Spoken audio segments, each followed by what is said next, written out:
The Princess Who Couldn't Stop Sneezing. Page 36. Line 81. After his last date, the Queen wanted to know which princesses he would like to date again. The truth is, it is a difficult choice, Roman answered. If you didn't like any of them, I have a second group from where you can choose from. They are all quite beautiful. They look like your Aunt Esther, only without the mustache.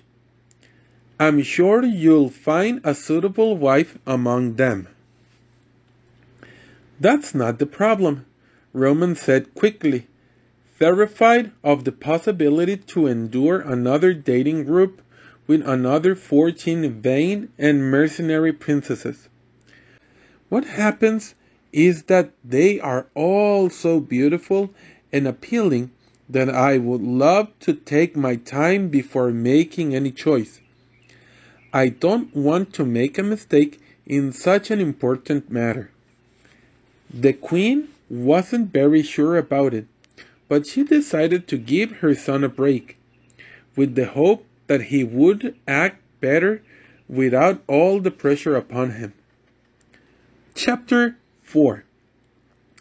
Taking advantage of his free time, Roman invited his friend Roderick to go undercover through the village. He needed some fresh air after so much pressure. Once again, they wore their commoner's outfit and wandered around the surroundings. Roderick was teasing his friend by telling how ridiculous he looked during the ball.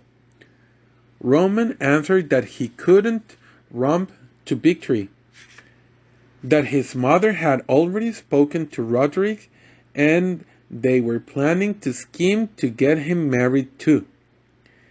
They were talking and fooling around down the street when Roman saw a beautiful girl through the bookstore's window.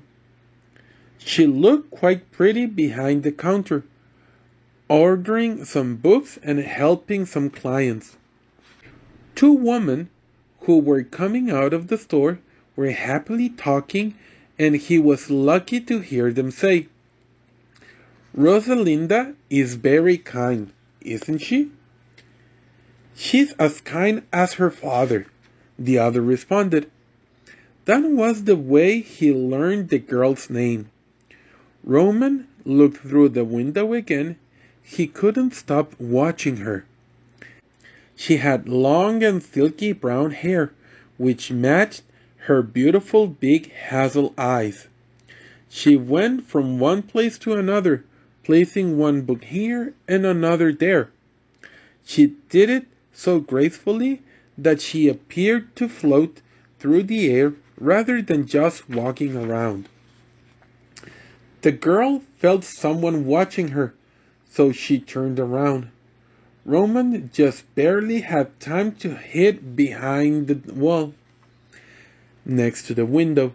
When he looked again, she was looking at him directly, with a wide smile on her face. She had definitely discovered him spying on her. Roderick encouraged him to get into the shop under the pretext of finding a book to talk to her. After much talk, Roman dared to get it. He took the first book he saw and headed to the counter to pay. But the minute he tried to talk, he was just able to babble. "Afternoon. Good. Book." The girl with a smile told him what the price was. He paid and kept standing there without knowing what to say or do. Roman wanted to ask her out. The words were perfectly ordered in his mind, but some strange reason they couldn't go out of his mouth. So, why not much to do there without scaring the girl? He went out of the bookstore and met his friend Roderick. "How did it go?" His friend asked. Not well, Roman answered. I barely spoke 3 words, and I bought a book. He showed the book to his friend, that immediately burst into laughter.